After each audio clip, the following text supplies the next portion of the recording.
BJP জিতলে এবার বাংলায় অভিন্ন দেওয়ানি বিধি চালু হবে। বাঁকুড়ার ওন্দার জনসভা থেকে হুঙ্কার কেন্দ্রীয় স্বরাষ্ট্রমন্ত্রী অমিত শাহ। পাল্টা মমতা বন্দ্যোপাধ্যায় বলছেন তার মানে একেবারে ধর্মীয় চর্চার স্বাধীনতা সেটা আর থাকবে না। কে কি বললেন দেখুন। हमने तय किया है कि बंगाल में यूनिफॉर्म सिविल कोड लाएंगे। कानून हिंदू, मुस्लिम, सिख, ईसाई सबके लिए बराबर होगा। मुझे बताओ, किसी को 4 शादी करने का परमिशन देना चाहिए क्या? अरे जोर से बोलो दीदी लोग, देना चाहिए? ये अभी देकर रखा है।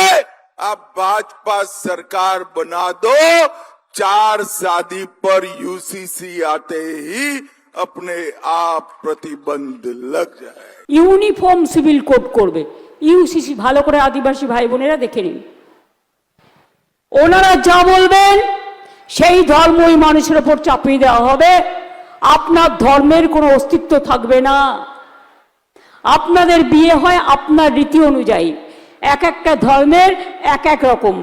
আমাদের পুজো পার্বণ হয় কারো মন্দিরে, কেউ নামাজ পড়ে মসজিদে, কেউ গুরুদ্বারায় যায়, কেউ গির্জায় যায়, কেউ জায়ের থানে যায়, কেউ মাঝির থানে যায়।